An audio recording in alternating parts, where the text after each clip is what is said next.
On the 5th day, again, as always, it was thanks to the sheep, the secret of the little prince's life was revealed to me.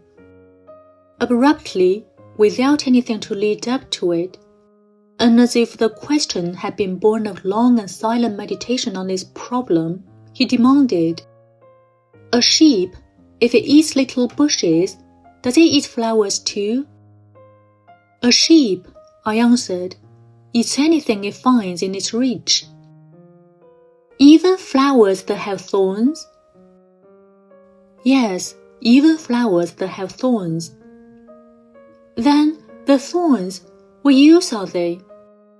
I did not know.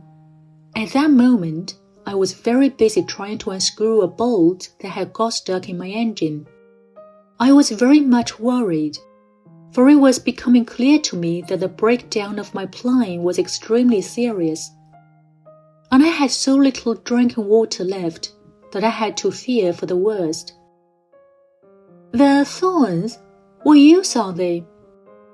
The little prince never let go of a question once he had asked it. As for me, I was upset over that bolt, and I answered with the first thing that came into my head. "The thorns are of no use at all. Flowers have thorns just for spite." "Oh." There was a moment of complete silence. Then the little prince flashed back at me, with a kind of resentfulness. "I don't believe you. Flowers are weak creatures. They are naive. They reassure themselves as best as they can. They believe that their thorns are terrible weapons." I did not answer. At that instant, I was saying to myself, if this bolt still won't turn, I am going to knock it out with a hammer.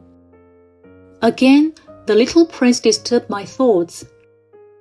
"And you actually believe that the flowers—" "Oh, no," I cried. No, I don't believe anything. I answered you with the first thing that came into my head. Don't you see I am very busy with matters of consequence?" He stared at me, thunderstruck. Matters of consequence? He looked at me there, with my hammer in my hand, my fingers black with engine grease, bending down over an object, which seemed to him extremely ugly. "You talk just like the grown-ups." That made me a little ashamed, but he went on, relentlessly. "You mix everything up together. You confuse everything." He was really very angry. He tossed his golden curls in the breeze. "I know a planet where there is a certain red-faced gentleman. He has never smelled a flower. He has never looked at a star. He has never loved anyone. He has never done anything in his life but add up figures. And all day he says over and over, just like you, 'I am busy with matters of consequence.' And that makes him swell up with pride. But he is not a man. He is a mushroom." "A what?" "A mushroom." The little prince was now white with rage. "The flowers have been growing thorns for millions of years. For millions of years the sheep have been eating them just the same. And is it not a matter of consequence to try to understand why the flowers go to so much trouble to grow thorns which are never of any use to them? Is the warfare between the sheep and the flowers not important? Is this not of more consequence than a fat red-faced gentleman's sums? And if I know, I, myself, one flower which is unique in the world, which grows nowhere but on my planet, but which one little sheep can destroy in a single bite some morning, without even noticing what he is doing, oh, you think that is not important?" His face turned from white to red as he continued. "If someone loves a flower, of which just one single blossom grows in all the millions and millions of stars. It is enough to make him happy just to look at the stars. He can say to himself, "Somewhere, my flower is there."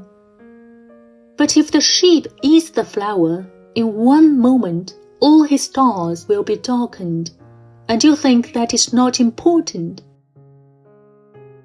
He could not say anything more. His words were choked by sobbing. The night had fallen. I had let my tools drop from my hands. Of what moment now was my hammer, my bolt, or thirst, or death? On one star, one planet, my planet, the earth, there was a little prince to be comforted. I took him in my arms, I rocked him. I said to him, "The flower that you love is not in danger. I will draw you a muzzle for your sheep. I will draw you a railing to put around your flower. I will." I did not know what to say to him.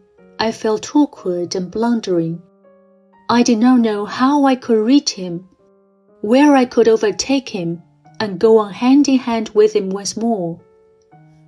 It is such a secret place, the land of tears.